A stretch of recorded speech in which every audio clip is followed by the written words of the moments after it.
마태복음 1장 18절에서 36절 말씀을 통해서 가장 귀한 선물 예수라는 제목으로 말씀을 나누고자 합니다.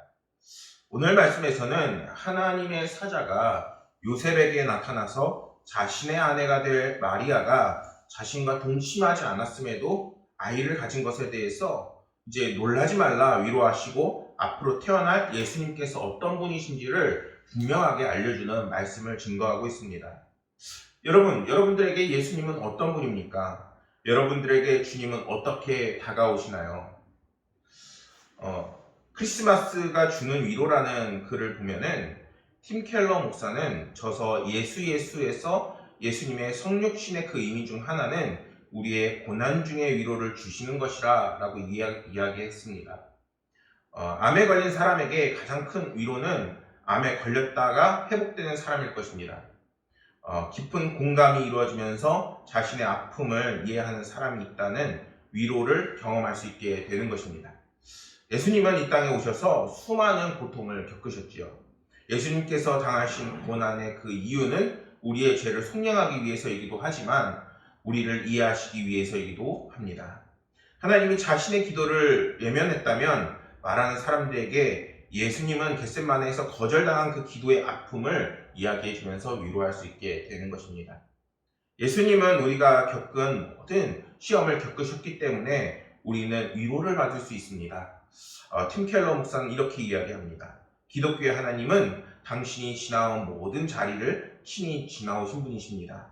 지금 당신이 처한 어둠은 물론 그보다 더한 곳까지 그분과 통과하셨습니다. 그래서 당신은 그분을 신뢰하고 의지할 수 있는 것입니다. 그분은 다 아시며 당신을 위로하고 힘주시며 끝까지 붙들어 주십니다. 이렇게 이야기하고 있습니다. 여러분들에게 예수님은 어떻게 다가오시나요? 저 같은 경우에도 예수님을 생각하게 되면은 큰 위로를 받을 때가 많습니다. 특히 제가 교회에서 잘 때가 많은데 교회에서 자고 일어나게 되면은 가장 먼저 보이는 게 무엇이냐? 바로 빛나는 십자가입니다.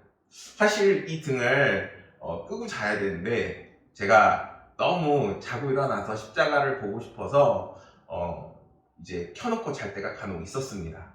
그래서 자고 일어나면은 십자가가 보이는 것이죠. 그러면은 예수님께서 저에게 처음 주셨던 성령의 그 은혜, 나를 사랑하신다 말씀하셨던 그 은혜가 떠오르게 되는 것입니다. 그게 참 큰 위로가 되고 우리의 삶에서 힘겨울 때에 그것이 참 능력이 될 때가 굉장히 많이 있습니다. 사랑하는 여러분, 주님은 우리의 위로자가 되시고 죄로 인해 하나님과 단절된 우리를 구원하시기 위해 이 땅에 오셨다는 것을 지금 성경은 말씀하고 있습니다. 만일 이제는 이 세상에서 예수님께서 오시지 않았다면 우리는 끊임없는 고통과 죄 짓는 것으로 인해 이제는 무엇을 하든지 기쁨과 희망과 소망과 사랑을 분명히 찾을 수 없었을 것입니다. 뿐만 아니라 예수님이 계시지 않는 삶은 결국 이제는 멸망으로 갈 수밖에 없는 지옥으로 가는 삶이 되고 마는 것입니다. 예수님은 자신을 십자가에 달려 돌아가게 하심으로 단절되었던 하나님과의 관계를 회복시키시고 그 중간다리 역할을 우리에게 해주셨습니다. 히브리서 9장 14절 말씀에서는 성경에서 이렇게 말씀합니다. 하물며 영원하신 성령으로 말미암아 흠 없는 자기를 자기 하나님께 드린 그리스도의 피가 어찌 너희 양심을 죽은 행실에서 깨끗하게 하고 살아계신 하나님을 섬기게 하지 못하겠느냐, 이렇게 말씀합니다. 그러니까 이렇게 말은 길게 했지만 결국에는 예수님이 이제는 우리 가운데 들어오시게 되면은 막혀있던 우리의 심령이 열리게 되는 것이고 이제는 하나님과의 다시 소통하는 삶으로, 그리고 우리의 죄가 눈 녹듯이 하얀 눈처럼 변하게 된다는 것입니다. 사람 중에 죄를 짓지 않는 사람은 분명히 없습니다. 아무리 정직하고 깨끗해 보이는 사람이라 할지라도 사람이 육신을 갖고 있으면은 결국에는 육신을 따라 살게 되어 있습니다. 그렇게 되면은 끊임없이 선한 일을 하려고 하지만 어느 순간 그 선한 일조차도 어떻게 보면은 내 시각에서 선한 것이지 하나님 보시기에 선하지 않을 수 있습니다. 오늘 말씀에서 하나님께서는 예수님을 요셉의 정혼자인 마리아를 통해서 태어나도록 하셨습니다. 요셉은 다윗의 후손이었기에 하나님께서 약속하신 다윗의 혈통에서 예수님을 태어나게 하시고 그러면서 동시에 동정녀인 마리아를 통해서 성령으로 예수님을 태어나게 하십니다.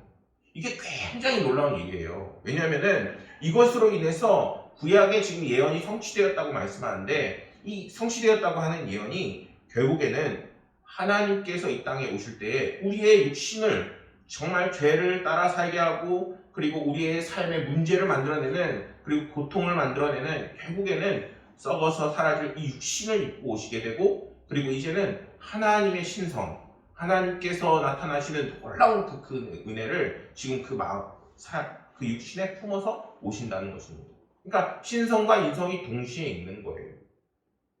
주의 사자는 요셉에게 앞으로 마리아에게서 태어날 그 아기가 예수라고 이야기합니다. 예수란 여호와가 구원하신다라는 의미를 가지고 있습니다. 하나님께서 우리를 구원하신다는 거예요. 히브리어로 여호수아는 예수아라고 발음을 하는데, 이것이 신약시대 국제에 공용어였던 헬라어로 음역이 되면서 예수로 이렇게 축약이 되는 것입니다. 그리고 천사는 계속해서 하나님의 말씀을 이제는 요셉에게 전합니다. 이는 그가 자기 백성에게서 저희의 죄를 구원할 자이시니라, 이렇게 말씀하고 있습니다. 우리는 지금 굉장히 발전된 시대를 살고 있습니다. 그런데 그러한 세상 속에서조차 여전히 우리에게는 뭐가 있죠? 지금 질병이 있고, 기아가 있고, 오늘날의 성탄절이지만 정말 눈물을 흘리는 사람이 있고, 그리고 코로나로 인해서 고통받는 사람이 있고, 정말 크신 위로와 하나님의 도우심이 필요한 사람들이 절실하게 있습니다. 어떻게 보면 우리를 구원하시기에 오실 메시아는 이런 빈곤과 질병과 전쟁과 코로나를 우리에게서 끊어내시는 분이어야 한다고 우리는 생각할 수도 있습니다. 그런데 오늘 성경에서는 우리의 죄를 끊어내시기 위해 오셨다라고 분명하게 말씀하고 계십니다. 왜 그러셨을까요? 그것은 이런 모든 문제의 상태의 그 죄가 인간의 죄성이 있기 때문인 것입니다. 모든 문제의 근원인 이 죄를 끊어내야지만 이제는 우리의 삶이 제대로 회복이 되고, 희망을 잡게 되고, 소망을 잡게 되는 놀라운 그 길로 가게 되는 것입니다. 인간이 고통당하고 있는 모든 문제의 그 근원은 바로 죄에 있습니다. 하나님과 인간을 가로막는 그 죄의 문제를 해결해야 이제는 근원적으로 하나님의 은혜가 들어가는 놀라운 은혜가 흘러오는 삶이 되는 것입니다. 오늘 말씀을 통해서 우리는 예수님께서 우리의 힘으로는 결코 해결할 수 없는 죄의 문제를 해결해 주시고 우리의 모든 문제로부터 구원해 주시기 위해 오셨다는 것을 지금 듣고 있는 것입니다.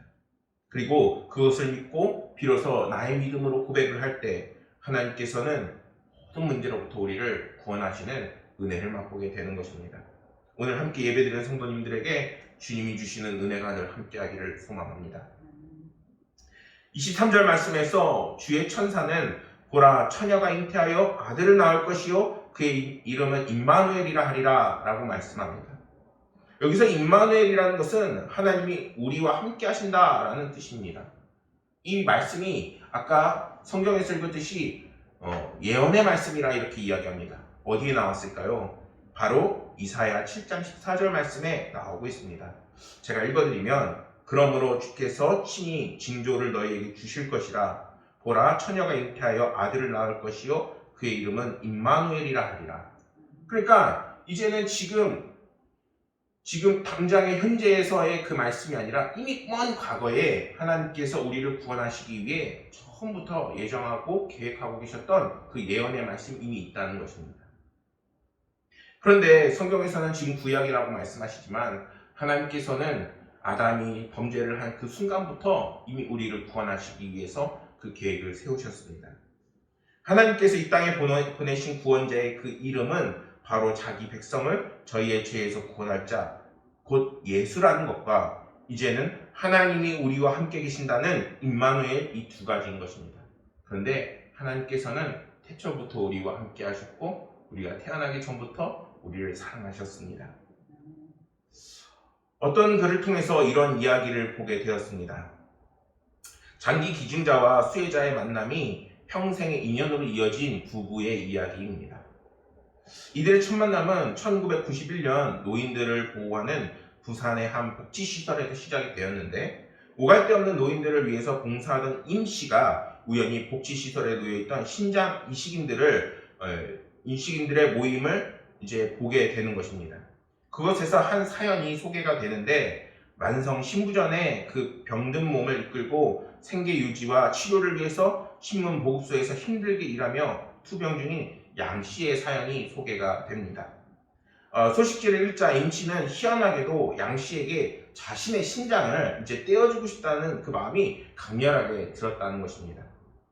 이후 기관을 통해서 양 씨의 그 전화를 이제 받고, 그리고 임 씨는 좋은 일이 있을 것이라는 말과 함께 그 첫 만남이 약속이 됩니다. 양 씨는 전화를 받자 조금 놀라기도 했고, 장기 기증을 해준다며 돈을 요구하는 사람들도 있기 때문에 굉장히 걱정되는 마음으로 이 궁금한 마음에 이제 임 씨를 궁금하게 만들고 뜬 눈으로 밤을 지새웠다고 합니다.